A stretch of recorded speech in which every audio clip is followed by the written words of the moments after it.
Today we're going to be making a hardcover dos-a-dos book. The very first thing you need to do is to determine the final dimension of your text block. In this example, I'm going to be working with a piece of paper that is 8.5 by 5.5. So when I fold that into half to make my text block, my final size will be about 4.25 by 5.5. All of my other measurements will be based on that size. I'm going to cut my cover boards first, but first I'm going to make sure that my X-Acto blade is really sharp because that will make cutting the boards much easier. Before I cut my boards, I'm going to go ahead and check their grain direction. As with all the materials that I use, I want my grain to run vertically from head to tail. Once I've determined the grain for the board, I go ahead and mark it lightly with a pencil.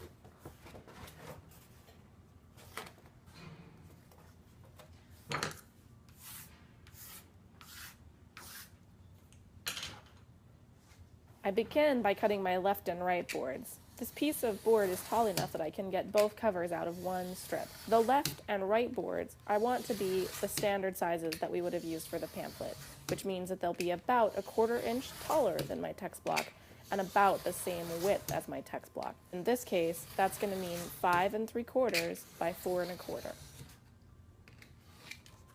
Then I will use this scrap piece of board, again determining the grain direction first, for my center cover because it's small and I can get just enough out of it. With that in mind, I want to take about 1/8 of an inch off of that board's width. So instead of 4.25, it'll be 4 1/8 by 5 3/4. I want to make that distinction so that I can allow for the book to open and close in its Z pattern. Now I'm trimming it down to its height of 5 3/4.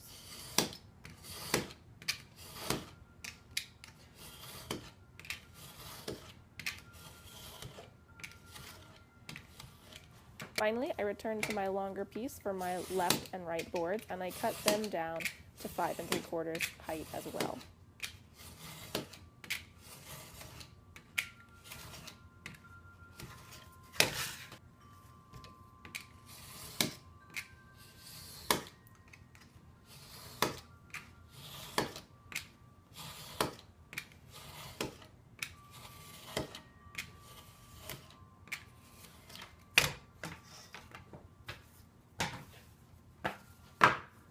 Now, as you can see, the center board is thinner than the left and right boards.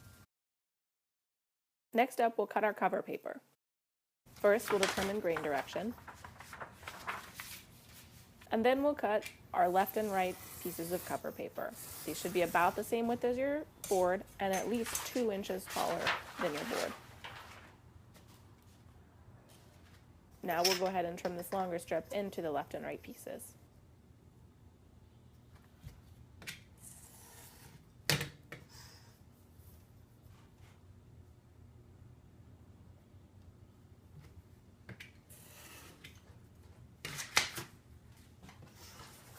Now we'll cut the pieces for our center cover. These are very small strips because you only need them to cover a little bit of the board. So they're going to be about 2 1/8 inch in this example by about 3 to 4 inches tall.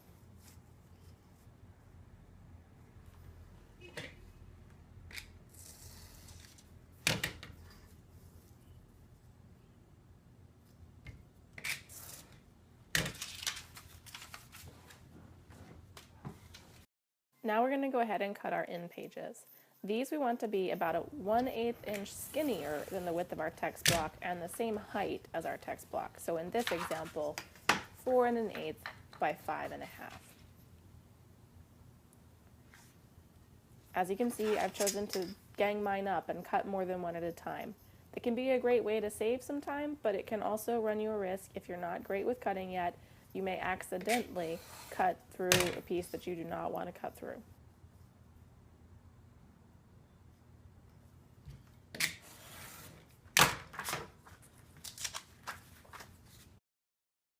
Now we're going to go ahead and cut our spine wrappers. These will wrap around the spine of the text block while you sew and be what you use to case the pieces in. You want these to be at least 2 inches wide. You could go wider than that if you'd like. And they need to be the same height as your text block. So in this case, I'm going to be cutting them to 5.5 by 2 inches wide.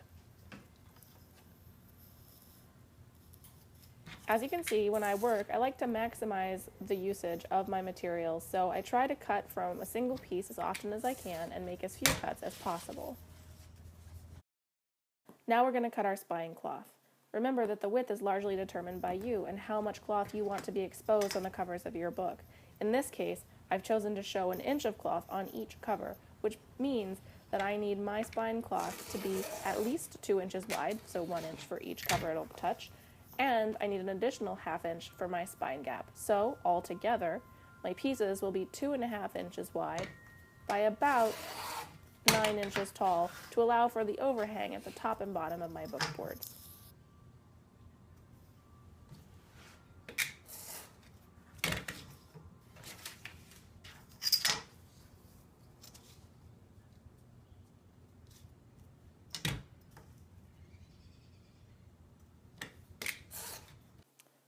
Now it's time to prep our text blocks. We'll begin by taking our sheets of paper, I've got about 4 in each book, and folding them in half, then creasing them very well.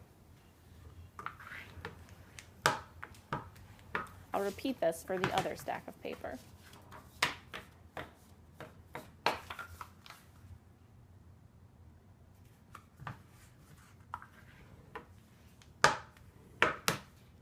Now I'll fold my spine wrappers in half so they're ready when it's time to sew.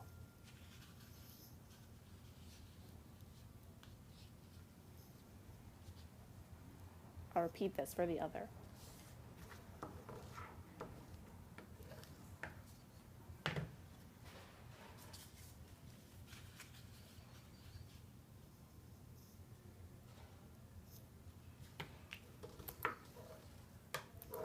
Now it's time to sew our text blocks.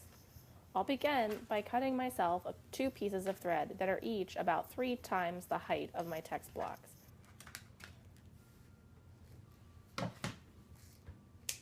Then, when I have both pieces cut, I'll wax them because the thread I've started with is unwaxed thread.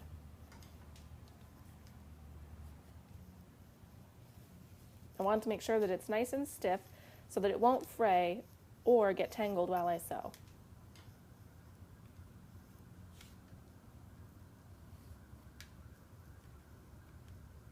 Now I'm going to mark my sewing stations. I'm roughly measuring here. I'm going about 1 inch in from the head and tail, and then I'm splitting the space between the 2 marks. I like to use a straight edge for this so that I can work with more than one at a time.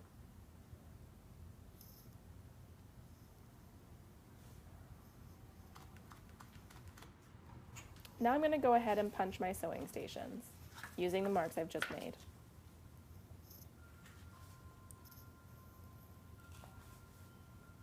I'll repeat this for the other.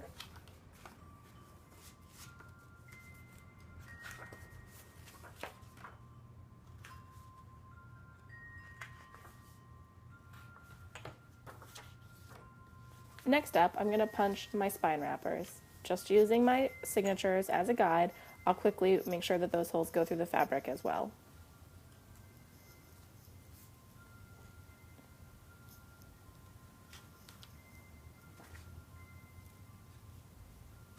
I'll repeat it for the other text block, and then I'll be ready to sew.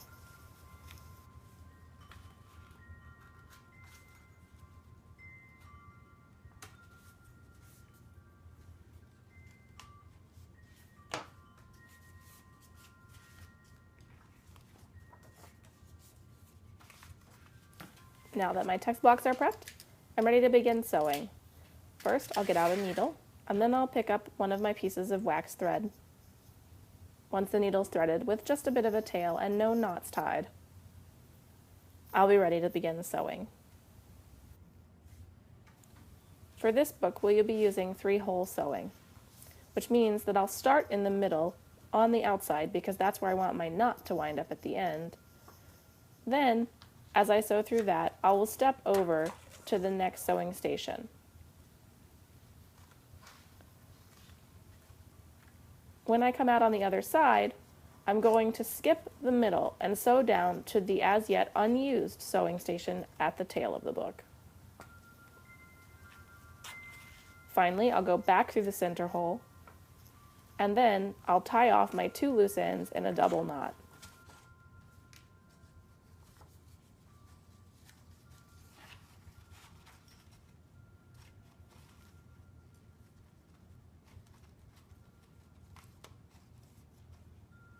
Finally, I will trim my threads, leaving a tail of about 1/2 inch. And then I will repeat this process for the other text block.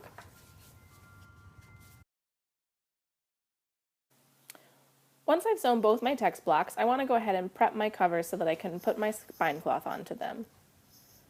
As you'll notice, my center board is the thinnest and goes between the other 2. I am quickly marking them with an L, a C, and an R for left, center, and right, so that I can keep track of what is what. I'll begin with my left board by marking in 1 inch from one side. At this point, it's not particularly important which side. I will do the same thing with my right board, marking over 1 inch, my amount of cloth overhang, if you'll remember. Now I'm going to do this with a center board, except that I'm going to mark 1 inch in from each side of the board.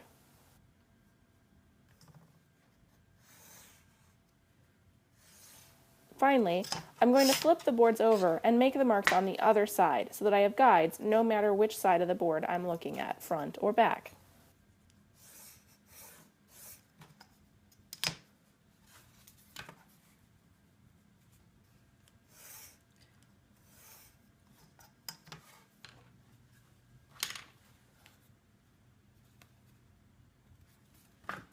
On the left and right boards, you'll notice I'm careful to make sure that the mark is on the same side.